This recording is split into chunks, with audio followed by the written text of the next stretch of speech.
বন্ধুরা, আপনার যদি কোনো সাইবার ক্যাফে থাকে সেক্ষেত্রে আপনি যদি এপিএস নিয়ে কাজ করেন অথবা আপনি যদি কোনো ইন্স্যুরেন্সের কাজ করে থাকেন কিংবা আপনি যদি কোনো সার্ভিস হোল্ডার হয়ে থাকেন সেক্ষেত্রে আপনাদের একটা টিডিএস কাটা হয়ে থাকে এবং সেই টিডিএস অ্যামাউন্টটা কিভাবে চেক করবেন, অর্থাৎ আপনার প্যান কার্ডে কত টাকা টিডিএস জমা হয়েছে সেটি কিভাবে চেক করবেন আজকে আমার এই ভিডিওতে আপনাদের দেখাবো। চলুন তাহলে দেখে নেওয়া যাক। প্রথমে আপনারা যে কোনো একটি ব্রাউজার ওপেন করবেন, সার্চ বক্সে সার্চ করবেন ইনকাম ট্যাক্স লিখে। ইনকাম ট্যাক্স লিখে সার্চ করার পর দেখুন প্রথম যে লিঙ্কটা আছে এই লিঙ্কে ক্লিক করে দেবেন। এই লিঙ্কে ক্লিক করার পর দেখুন এখানে উপরের দিকে দুটো অপশান আছে, লগ ইন অ্যান্ড রেজিস্টার। আপনার যদি রেজিস্ট্রেশন করা না থাকে তাহলে আপনি রেজিস্ট্রেশন করে নেবেন। রেজিস্টার এই অপশানে ক্লিক করে আপনি রেজিস্ট্রেশন করে নিতে পারবেন। এবং যদি রেজিস্ট্রেশন না করতে পারেন কিভাবে করবেন অলরেডি আমার চ্যানেলে ভিডিও দেওয়া আছে, আমি ডেসক্রিপশানে তার লিঙ্ক দিয়ে দিয়েছি, ওখান থেকে আপনারা দেখে নিতে পারবেন। এছাড়া যাদের রেজিস্ট্রেশন করা আছে তারা লগ ইন এই অপশানে ক্লিক করবেন। লগ ইন অপশানে ক্লিক করার পরে এখানে দেখুন লেখা আছে ইউজার আইডি, অর্থাৎ আপনার প্যান কার্ডের নাম্বারটা বসিয়ে দেবেন। প্যান কার্ডের নাম্বারটি বসিয়ে দেওয়ার পর কন্টিনিউ এই অপশানে ক্লিক করবেন। কন্টিনিউ অপশানে ক্লিক করার পরে দেখুন এখানে একটা চেক বক্স চলে এসছে। এখানে চেক বক্সের টিক মার্ক দিয়ে পাসওয়ার্ডের ঘরে পাসওয়ার্ডটা বসিয়ে দেবেন। পাসওয়ার্ডটি বসিয়ে দেওয়ার পর কন্টিনিউ এই অপশানে ক্লিক করবেন। কন্টিনিউ অপশানে ক্লিক করার পরে পেজটা লোডিং নেবে। এরপরে দেখুন এরকম একটা ইন্টারফেস চলে এসছে।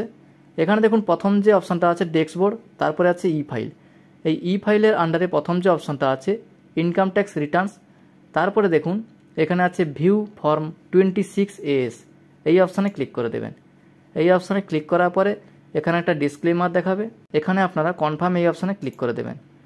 কনফার্ম অপশানে ক্লিক করার পরে দেখুন এখানে দেখুন একটা চেকবক্স চলে এসছে।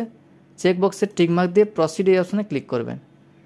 প্রসিড অপশানে ক্লিক করার পরে দেখুন এখানে যে তিনটি অপশান আছে তার মধ্যে প্রথম যে অপশানটা আছে view and verify tax credit, তার আন্ডারে দেখুন প্রথম যে অপশানটা আছে ভিউ ফর্ম 26AS অথবা অ্যানুয়াল ট্যাক্স স্টেটমেন্ট, এই অপশানে ক্লিক করে দেবেন। এই অপশানে ক্লিক করার পরে দেখুন অ্যাসেসমেন্ট ইয়ারটা সিলেক্ট করবেন। আমরা যেহেতু 2024 থেকে 25 সালের স্টেটমেন্টটা দেখতে চাই তাই 2024 থেকে 25 এই অপশানটা সিলেক্ট করবেন, কারণ 2025-26 সালে স্টেটমেন্ট এখনও পাবে না। 2025 সালে মার্চ মাসের পরে এই স্টেটমেন্ট দেখতে পাবেন। তাই আমরা 2024 থেকে 25 এই অপশানটা সিলেক্ট করে নিলাম। এই অপশানটা সিলেক্ট করার পরে ভিউ অ্যাজ, এখানে আপনি কীরকম দেখতে চাইছেন HTML না টেক্সট, আমি HTML এই অপশানটা সিলেক্ট করে নিলাম।